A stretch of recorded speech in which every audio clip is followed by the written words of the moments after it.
Hello and welcome to McHale. Today I would like to talk to you about the C4 range which we produce for straw blowing and bale feeding.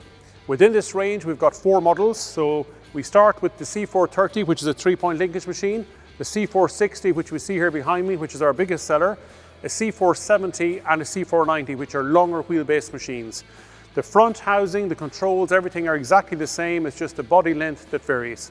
So to look a little bit closer at this machine, we've got the drawbar here which can be hooked on directly or on a pickup hitch. You've got the drive line which is a 540 water shield, wide angle, delivering the power back into the gearbox. The gearbox itself has 2 speeds. We've got the high speed and low speed. Low speed for normal work, feeding maybe 3 or 4 meter pens or material directly onto the floor. When we move the lever into high speed, it will allow the machine to deliver straw 18 meters to the right hand side and up to 13 meters to the left hand side if you want to get material to the end of a long building. You've got your chute on the side here for delivering the material, so that can be set at different levels depending where you want it to drop from, or if you're working in a narrow building you can drop the material directly onto the chute here and let it fall to the floor. Control wise, we've got the electronic control unit which is standard on all McHale models. This has got a range of manual features here which you can use for adjusting your machine or loading your machine. But one of the nicer features is the handheld piece here which will control your chute with a little joystick, so you can bring your chute round at 300 degrees. So it locks out at this point and rotates all the way behind the machine and locks out again on that side. So it delivers material each side of the machine and even to the back. The little turn here at the bottom will allow you to speed up or slow down the material that you're feeding. So if you need more volume or less volume, you can control it from your handpiece. So this rests here in a little holding bracket and mounts inside in the cab when using the machine. Hydraulic wise, anywhere between 10 to 15 litres a minute, and power wise we would say 80 horsepower upwards for this size of machine. So as we come round, we look at some of the features.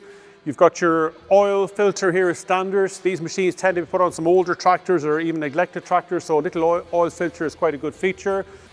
The drive system is under the cover here, so it's a belt system. So all of our operation is separate. You put on your PTO shaft, it puts the flywheel up to speed. A press of a button on the control box introduces your rotor, and then finally you set your floor speed, so you bring your material in at the required speed. As you finish a building, you can stop that in the opposite layout, and then you start up again when you move into a new building. Down along, you've got the 260 tyre as standard with the option of a bigger wheel.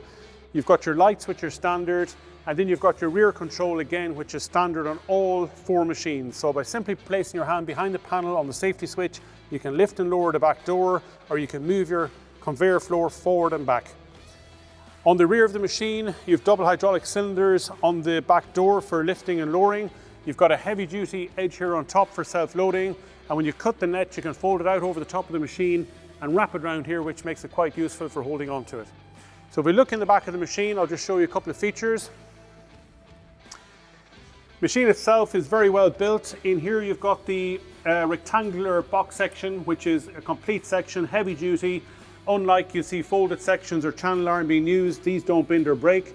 They're feeding the bale all the time into the rotor, where you've got your serrated sections there which rip the material from and deliver it directly onto the flywheel itself. The comb, which can hydraulically move back and forward, will control the volume of the material which are going into the machine, and at different size bales or nearing the end of a bale, you can move that forward or back to get all the material through the machine and out the chute before it finishes. So that completes the walk round of the McHale C460. I hope you found that of interest. If you have any more questions on this machine, please contact your local dealer. Thank you for your time.